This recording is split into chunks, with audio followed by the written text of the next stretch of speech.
Bucket lists are interesting. A lot of people have them. I was looking it up the other day. About 70% of Americans believe in and feel motivated by bucket lists because they gives them something to sort of look forward to, something to sort of check off.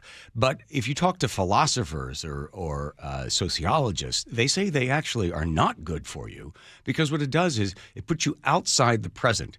It makes you only aware of the future that you want to live and you're going towards it. And then they also say they've talked to people that have had these bucket lists and then checked them off. And after the bucket list is checked, they then talk to the individuals that were looking to experience this thing. And they ask them, well, what did you think? Did it live up to? And hardly anyone said it lived up to what they expected because so much was going into it.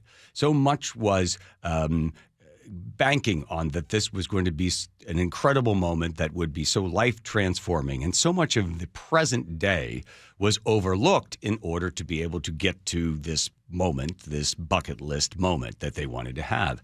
A lot of the people, when they were first asked the question, they were fairly resentful. And after a few more questions and a few more moments where they were really asked to think about that, then they did admit and give over to it. Because by admitting that the bucket list wasn't as fulfilling as it should have been, they felt as if so much of their time had been wasted.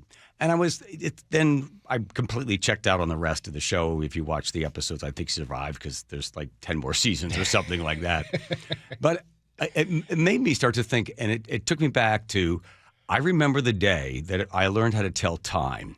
And my mom said, since you've learned how to tell time, you can go to Parvin's Pharmacy and you're allowed to buy a watch. Now, in Parvin's Pharmacy, they had a plastic display case that would slowly turn, constantly turning, and it had all the watches on it. The more expensive watches were sort of up near the top and then down near the bottom were the cheaper ones, and that's the one I was looking for. My mom says, I will buy a watch for you as long as it's under $10. There was a small metal watch that I love the fact that you could read it at night. And I thought that was the coolest thing. It had special paint on it, so it would glow in the dark, as my mom explained to me. Now, since I knew how to tell time now, because this is a big, big achievement, I got that watch. And on this particular day, after getting the watch, my mom dropped us off at the movie theater to go see 101 Dalmatians. Oh, Pongo, it's her. It's that devil woman.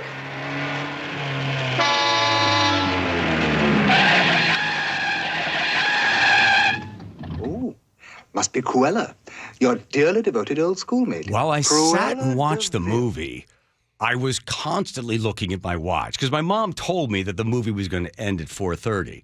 So while the movie was going on, I'm looking down at my watch, which is glowing in the darkened theater. And every time I'd look up at the movie, I'd look down at the watch and I would do the math in my head as to how much longer the movie would last. And it ruined the movie because I was so aware of the fact that the movie was coming to an end. Although I was enjoying the movie, I knew that it would be over in 17 minutes and then 14 minutes and then 10 minutes. And then it would be over shortly and my mom would come and collect us. So by being aware of something ending soon, I was unable to enjoy the present, which brings us around to the idea of the bucket list. And it also brings us around to Eckhart Tolle, who wrote a great book called The Power of Now. And this really gets down to the essential nature in which the way we are supposed to live. So if the 101 Dalmatians is on the screen in front of you and on your wrist is a brand new watch that can glow in the dark, you have to make the separation between the two because time will continue. But something in front of you that you can enjoy and experience needs to be experienced. Your entire life unfolds in the present moment. That's all there ever is. That's all there ever is this moment. And most people live as if some future moment, whether it's a minute from now or tomorrow or next year, they live as if some future moment were always more important than this moment. That is implied. They don't tell themselves, oh, the next moment is more important than this one. No, it's an assumption, an underlying assumption. It's a mindset. And that mindset is a form of conditioning. Yeah. So it's in the moment. And all of this spurred everybody, as we've been talking, or I've been talking, from Joe asking me something this morning, said, have you ever done the running of the bulls of Pamplona? And would you ever have any desire to do that? And I thought about it for a moment, and I said, yeah, you know what? I was thinking about that the other day. I don't know why. I know today is the day. I think they're starting today. It goes on for 3 days. Basically, the rules are that you have to run in only one direction. They release the bulls, and through the streets there, you race in front of these bulls that are racing behind you. There are 4 or 5 areas where the runners are allowed to get out. They have pieces of wood that create a fence that blocks, and there's only enough room for a human being to get through, but the bull cannot get through. Prior to them firing off the cannon for the bulls to be released and the people to run, everybody that's there goes before a statue, and they sing to the statue, and they pray before it might be the Virgin Mary, and they ask for protection, and they ask that their life will be spared, and when you think about it, it's like if I were the Virgin Mary and I got these guys standing around all dressed in white, some of them are drunk, although the rules say you're not allowed to be drunk, I'd be like, you know what, screw you. You're the one out there running in front of the bulls. Why should I be wasting time? This is just a foolish thing to do. But when I thought about why I wanted to do it, because Joe asked me, why would you want to do that? It is a bucket list thing. But at the same time, it would be, if you were out there doing it, you are truly in the moment. You cannot think of anything else. You cannot be wondering about what else you're going to do, or, hey, where we're going to go to dinner after we run down the street with the bulls. You are running for your life. You are concerned that the bull could run you over. And also the other part of it is you want to get as close to the bull as possible and close to the runners as possible. Because if you're out, say, 400 or 500 yards ahead of the bulls, well, then you're not really experiencing it. So you want to get as close to the bulls, run beside the bull, be entirely in the moment, and then be able to have a story later on that you can tell. But the idea of being in that moment, any moment, whether it's sitting in a movie theater watching 101 Dalmatians, or if you're just sitting, the only thing that you have, the only moment that you have, the only thing that really matters is right now. So when you listen to Red do his list of things that he wants to do, not only did I notice that it's just a series of experience that only he is having in a sensual way, right? The taste of something, the feel of something, the smell of something. It is with no one else. Now, that might be his character and the way his character is written into the movie, written into the series. But when you think about it, it has to be a shared experience. Whatever the moment is, it must be shared with someone else in order to truly be able to experience it.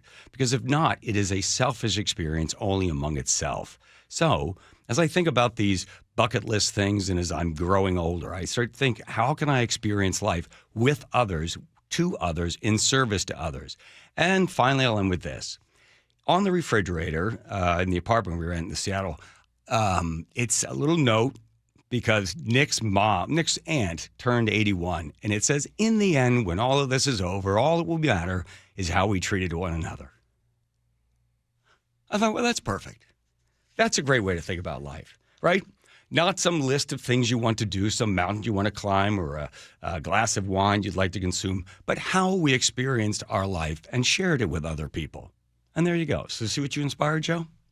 By asking me if I wanted to run with the bulls of Pamplona? Wow. Yeah. Get close as I possibly can to all of them. All right.